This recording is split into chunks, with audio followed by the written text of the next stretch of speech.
इस कार्यक्रम के पुण्यार्चक हैं श्री वर्धमान श्वेतांबर स्थानकवासी जैन श्रावक संघ ट्रस्ट, उपाध्याय प्रवर प्रवीण ऋषि चातुर्मास समिति। ये हमारे संस्कार, ये हमारा अतीत हमें साधना से डिमोटिवेट करता है, और जिसने इसको जवाब दे दिया उसको यह अतीत वंदन करता है, इंद्र वंदन करता है। आओ अपने अंदर के इस इंद्र को जवाब दे दे। अपने अंदर के डिमोटिवेट करने वाली संवेदनाओं को, स्वयं के विश्वास पर, स्वयं की साधना पर संशय उपस्थित करने वाली इन प्रेरणाओं को मुंह नहीं मोड़े, निगलेक्ट नहीं करे, रिजेक्ट नहीं करे, इनका जवाब दे नमी के शब्दों में। आओ तुम्हारे और मेरे जीवन में निरंतर चलते ही रहता है। देवलोक का इंद्र आए या नहीं आए, हमारे अंदर के सारे सवाल चलते ही रहते हैं। लेकिन यदि आपने मंजिल क्लियर हो और अंतर में एक विश्वास हो कि मैं मंजिल पर पहुंचूंगा ही, उसको कोई डिमोटिवेट नहीं कर सकता है। वे डिमोटिवेट होते हैं जिनको स्वयं पर विश्वास नहीं होता कि मैं मंजिल पर पहुंचूंगा। आओ प्रभु के चरणों में वंदन करते हुए अंतर में एक तमन्ना जन्माए कि चाहे जितने बाहर से डिमोटिवेट करने के लिए आ जाए, मैं कभी डिमोटिवेट नहीं होऊंगा। मैंने जिस राह पर कदम धरा है, ये कदम तभी रुकेंगे जब मंजिल पर पहुंचूंगा।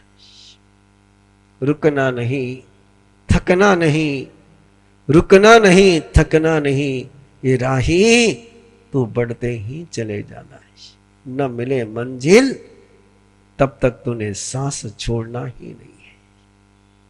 इस विश्वास के साथ जिनके कदम बढ़ते हैं उनके लिए अध्याय पावर हाउस बनेगा। आइए गाएं इन भावों के साथ कि हम नमी बने, हमारे अंदर भी आत्मशक्ति के जागरण की वेला, वर्स्ट से वर्स्ट सिचुएशन हो, भयंकर से भयंकर परिस्थिति हो, तुम्हारा मन मंगल हो जाए तो भयंकर परिस्थिति भी शुभंकर हो सकती है। इस विश्वास को जगाने वाला यह अध्याय पेज नंबर 31। चयो न देवलो गावो, भुवन मानुषा मिलो गमी, वसंत मोहनी जो सरई पुराणियम जाई। चयो न देवलो गावो, भुवन मानुषा मिलो गमी, वसंत मोहने जो सरई पुराणियम। पहली गाथा में बहुत सारे लोगों के एक सवाल का जवाब है, मरा सब याद नहीं रहता है, भूल जाते हैं। यदि स्मरण शक्ति बढ़ानी हो तो जरा अपने नेगेटिव इमोशन को कंट्रोल करो। वसंत मोहनी जो, जिसका मोहनीय कर्म, जिसका दर्शन मोहनीय कर्म है, जिसके अनंत अनुबंधी, जिसका क्रोध मान माया लोभ शांत हो जाता है, जिसके अंदर आवेश नहीं आता है, आक्रोश नहीं जन्मता है। जिनको याद नहीं आता वो जरा देख ले वो आक्रोश कितना करते हैं। मेमोरी पावर बढ़ानी हो तो आक्रोश में ताकत लगाना बंद कर दो। स्मरण शक्ति बढ़ानी हो तो दुष्ट भावनाओं से इनकार कर दो। वो संत मोहनी जो, जिसने अपने अंदर के दर्शन मोहनीय कर्म को शांत कर लिया है। सरे पौराणियम जाइम। अरे जन्म की क्या बात कर रहे हो, पिछले जन्म की याद भी आ जाएगी।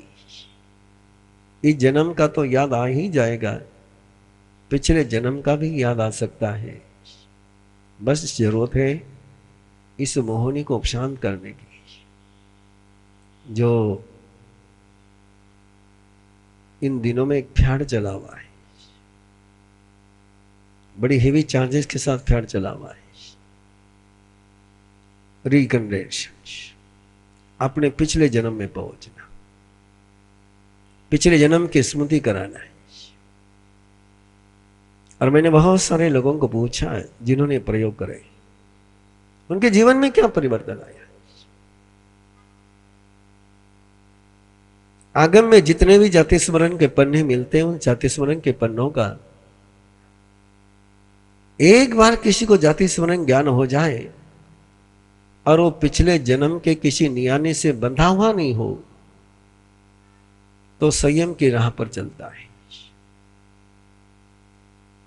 केवल एक ब्रह्मदत्त चक्रवर्ती है कि जिसको जाति स्मरण ज्ञान होने के बाद भी वो संयम की राह को चुनता नहीं है। किसके अपने कमेंटमेंट थी भोग के साथ। बाकी तो जितने भी शास्त्र में जाति स्मरण के पन्ने आते हैं, जैसे जाति स्मरण ज्ञान हुआ उनका जीवन परिवर्तन हो जाता है, जीवन बदल जाता है, टोटली रिवोल्यूशन हो जाती है। और जितने भी ये प्रोफेशनल जाति स्मरण ज्ञान कराते हैं वे उसी रास्ते पर चलते पड़ते हैं।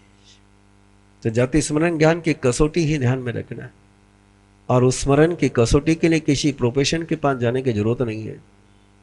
आप अपने मोहनीय कर्म को शांत करिए, स्मरण शक्ति बढ़ी जाएगी। तिविवेदे नमे प्रवजा नामम नवमम अध्ययनम संबद्धम एवं करंति संबुद्धा पंडिया पविय करना। जो पंडित होते, जो विचक्षण होते, वह ऐसा ही करते जैसे नमी ने किया। जो पंडित नहीं होते हैं, जो विचक्षण नहीं होते हैं, वो इससे उल्टा काम करते हैं। आओ इस अध्याय को गहराई से ले, फिर एक बार याद करें जीवन में ऐसी कितनी बार प्रसंग आए कि जिस समय बहुत अंधेरा छा गया था। उस अंधेरे में से कुछ लोग सुसाइड की तरफ बढ़ जाते हैं, और कुछ पंडित और विचक्षण लोग होते हैं जो फिनिक्स पक्षी के समान आग में जल करके अपनी भस्म से फिर तैयार हो जाते हैं।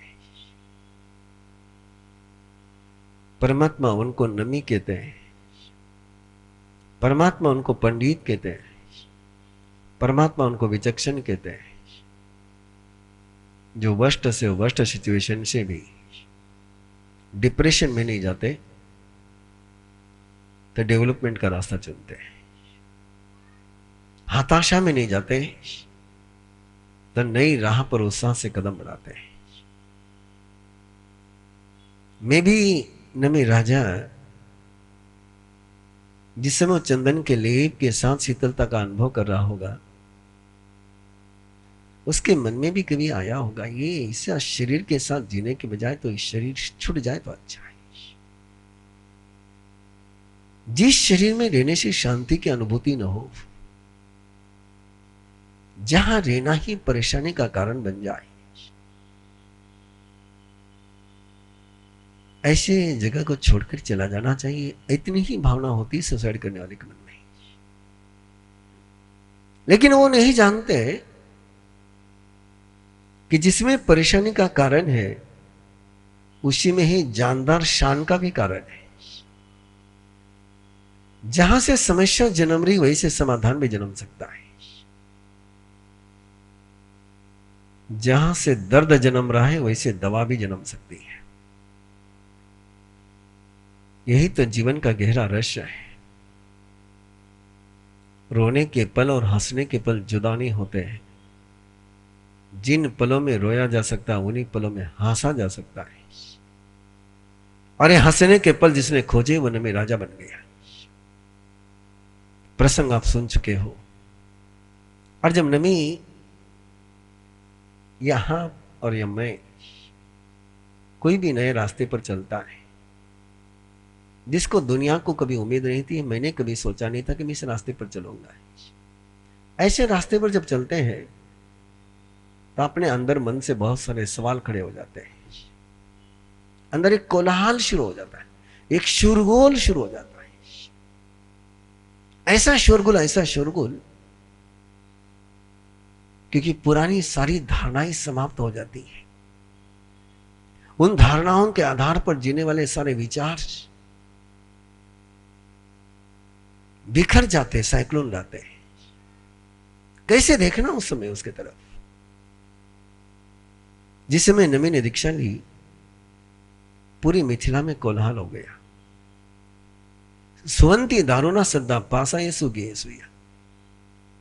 प्रसन्न घरों में भयंकर शब्द सुनाई देने लगे और उन शब्दों को सुनकर के इंद्र ने आकर के पूछा, ऐसा होता है जिस समय आप दीक्षा लेने का निर्णय करोगे उस समय घर में कोलाहल होगा कि नहीं होगा? पक्का कोलाहल होगा। तूफान आएगा या आएगा। उस तूफान को तुम यदि कहीं समझो कि मेरे कारण से तूफान आ रहा है, मेरे दीक्षा के कारण से तूफान आ रहा है, तो मूर्ख कहलाओगे। और नमी का उत्तर याद रखो, जब बाहर में कोई शोरगुल होता है, कोलाहल होता है, तो नमी क्या उत्तर देता है? वाही ने हीरमा नमी। इस नगरी में एक बहुत अच्छा चैत्य वृक्ष था, बहुत सुंदर वृक्ष था। उस वृक्ष पर बहुत पत्ते थे, फूल थे, फल थे, और उस पेड़ के सहारे बहुत सारे पंछी रहते थे। एक तूफान आया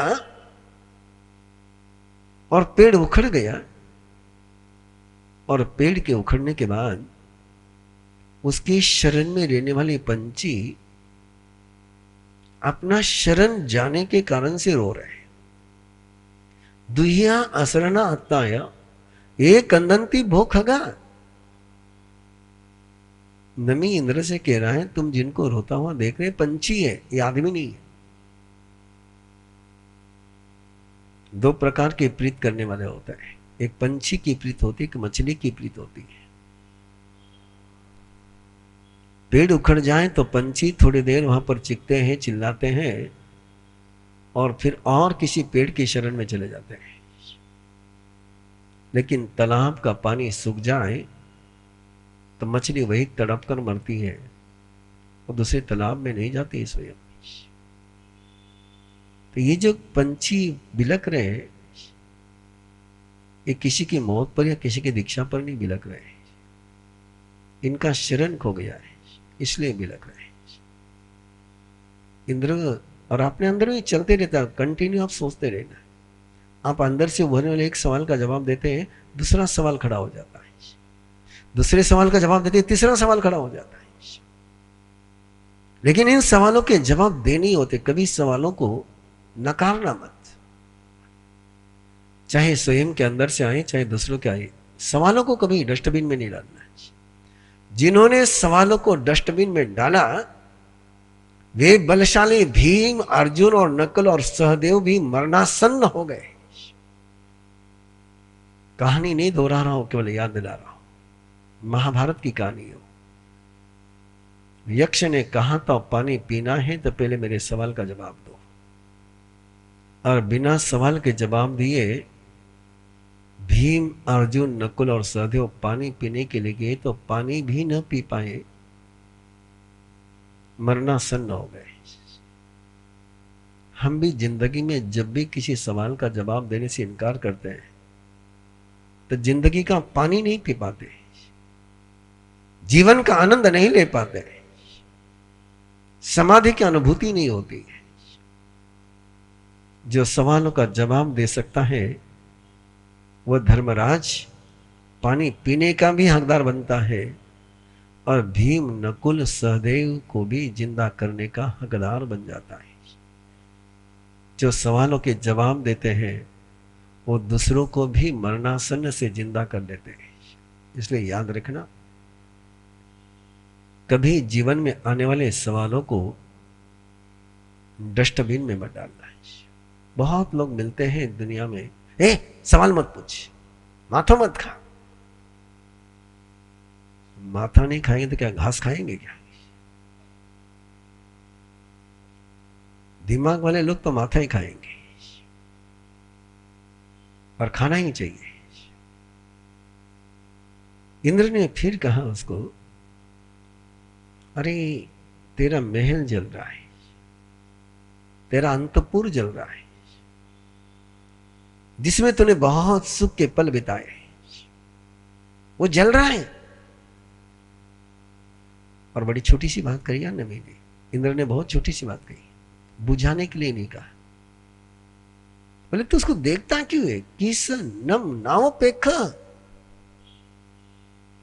अरे नहीं बुझाना मत बुझा, लेकिन महल जल रहा है, देख तो सही पीछे मुड़ करके। जिंदगी में कभी पीछे मुड़ करके मत देखना।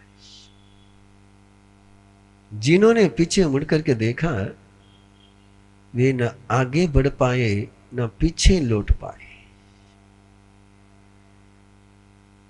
एक बार कदम आगे बढ़ाया तो पीछे मुड़ करके नहीं देखना। पीछे मुड़ करके देखने वाले कायर होते, डरपोक होते, बिना मंजिल पर पहुंचते हैं। और युद्ध की भूमि से कोई डरपोक भाग करके आ जाए तो घर में भी उसको सम्मान नहीं मिलता है। इसलिए इंद्र ने नमी से केवल इतना ही कहा था कि पीछे देख। आपको यदि मूल पाठ के साथ आनंद लेना हो तो आप निरंतर देखते जा सकते हैं। मैं एक एक सवाल को लेता जा रहा हूं। 12वीं गाथा का उत्तर है, सुहम वसामो जीवामो जैसी मोनोथि किंचनम मेहिलाही डजमानी न में डजई किंचनम। गाएंगे इस गाथा को। ये गाथा याद कर लो आप लोग, बड़ी सुंदर गाथा है, बड़ी काम आएगी आपके। सुहम वसामो जीवामो जैसी मोनथि किंचन मेहिलाए डजमानिए न में डजई किंचन। इस कार्यक्रम के पुण्यार्चक हैं श्री वर्धमान श्वेतांबर स्थानकवासी जैन श्रावक संघ ट्रस्ट, उपाध्याय प्रवर प्रवीण ऋषि चातुर्मास समिति, महावीर भवन इंदौर।